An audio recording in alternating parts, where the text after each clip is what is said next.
Explicit fatness, oh my god. Yeah!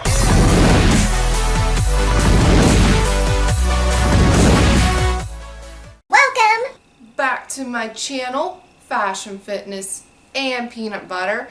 So I want to talk about something completely different instead of like exercises, competition stuff. I want to get serious with your gut.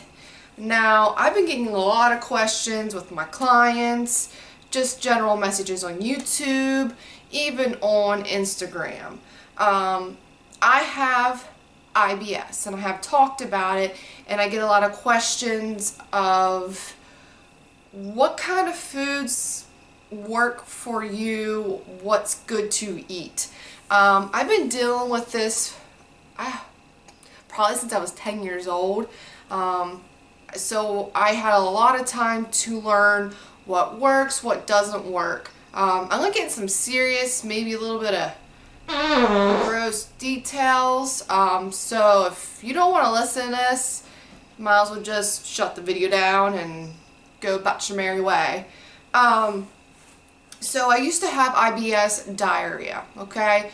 When I was younger, pretty much anything I ate pretty much went through me, to be blunt. And when I had that, I wasn't really knowledgeable about nutrition, health, till about in my 20s. So I dealt with it for a long time. It wasn't fun.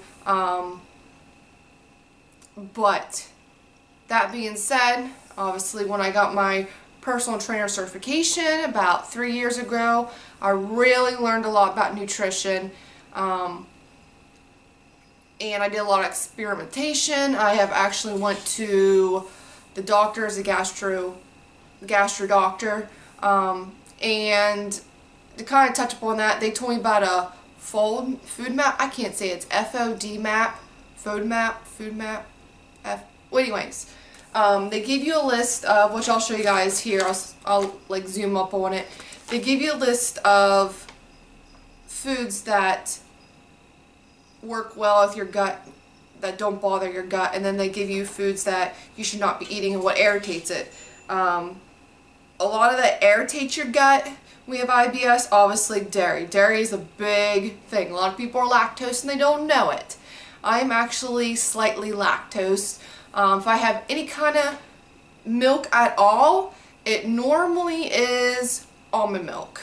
And that seems to not bother me. Even coconut milk doesn't really bother me either. Another thing is, you know, certain sugars, fructose. Fruit is a big thing, huge thing. I actually eat a lot of apples, and I'm like, huh. Back from my 20s, I'm like, that's interesting. You know, because I always would have stomach issues literally an hour after eating an apple. So, yeah, that's kind of crazy. So, anyways, my experimentation with IBS, I learned, for me, what works for me. I now have IBS constipation. It kind of switched around. It's really weird. And that happened probably when I was about 22. So it's weird how the body can do a whole flip-flop and whatnot. So, oh my god, these cats! Sorry, they're going nuts. They're like freaking rabid animals. Anyways, I learned, for me, whole foods work the best.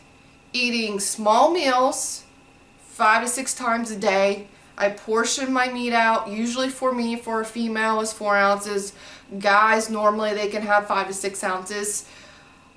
I also learned carbs are not my best friend. They really can bind me up and whatnot.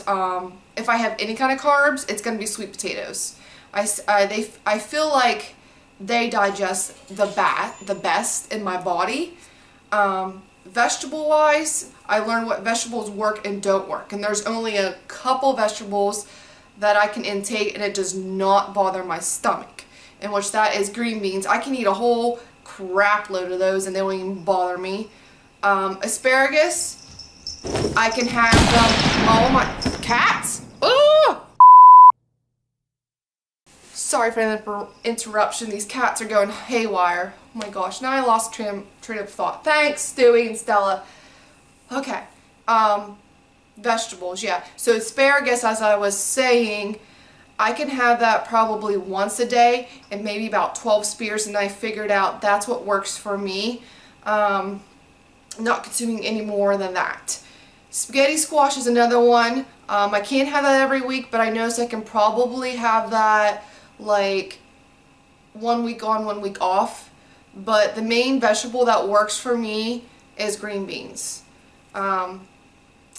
Next thing, I would say peanut butter. I eat a lot of peanut butter. Anybody knows me? I consume a lot. Like, I'm about to tell you, you might want to be sitting down for this. I probably have about 6 tablespoons a day. I know, holy crap. And some nutritionists out there believe that nuts can bother your stomach. Not me, thank the Lord. Honestly, I did a trial where I didn't consume any peanut butter for about a week. Oh, that was rough. I tell you what, holy crap, that was rough. But I did it. You should be proud of me. And I noticed no difference. So I just added it back in my diet. And honestly, I don't have any problems consuming that much peanut butter. But then again, I really tightened up my nutrition. I don't eat a lot of variety. And I'm okay with that because whatever makes me feel good and benefits my body, I'm going to do it because I want to feel good. So my typical foods that I eat is chicken, ground turkey, ground beef. And it's usually the 93 or 96% ground meat. I eat a lot of eggs, egg whites, peanut butter, protein powder. I have once a day. That seems to be okay. I try to look for protein powders that either gluten-free or dairy-free. They do make them. So that seems to work okay. Protein bars, I gotta be careful with those.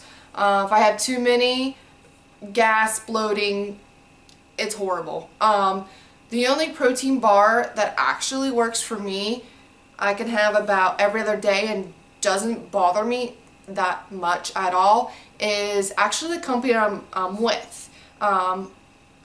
Snap Nutrition, they have the Snap bars.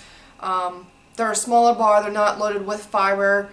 I notice a lot of fiber too causes issues with the gut with people that have IBS. So I try to watch that. On the other side, I drink at least 1 gallon of water a day. I mean, I think that really helps flush things and help things move along. And then I have rice cakes off and on.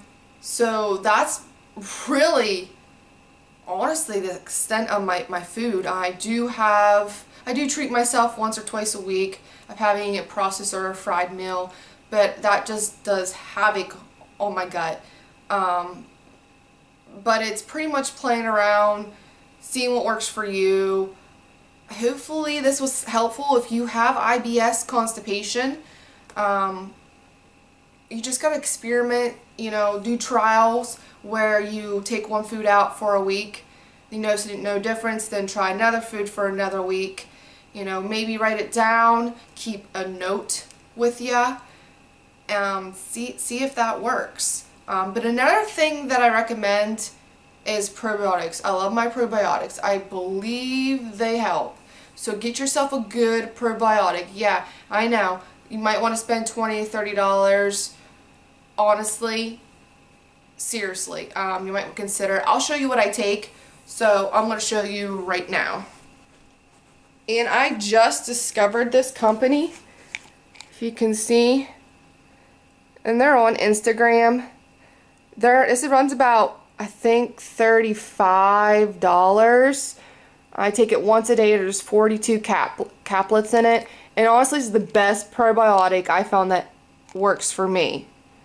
So you can see that. Now, to kind of skip around this food mop diet, I'll see if I can show you here. So there's the list of foods that they're saying that's good for you. But again, you just have to experiment.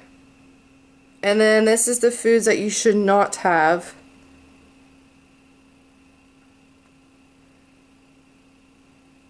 But you can actually look this up on the internet. But they recommend this, the gastro doctors recommend this for people that have IBS. So I hope this video was helpful. I don't know if you guys liked it. Please ask questions, comments. I hope you enjoyed it. I hope I helped some Ians out that have IBS. So please like, subscribe to my channel, Fashion, Fitness, and Peanut Butter. Alright guys. Oh, I wanted to add the peanut butter that I'm completely obsessed with is called Epicspreads. Look at this deliciousness. This is salted caramel. There's so many flavors that Epicspreads come in. Especially there is birthday cake, which is amazing. So you can see it's all natural. If you can see those ingredients. It's really limited.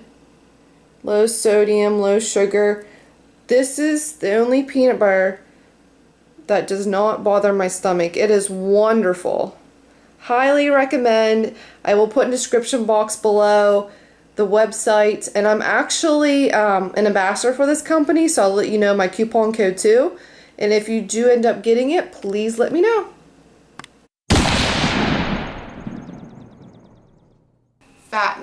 Fatness. I said fatness. Oh my god. Fatness. I said fatness. Oh my god. Fashion, Fitness, and Peanut Butter.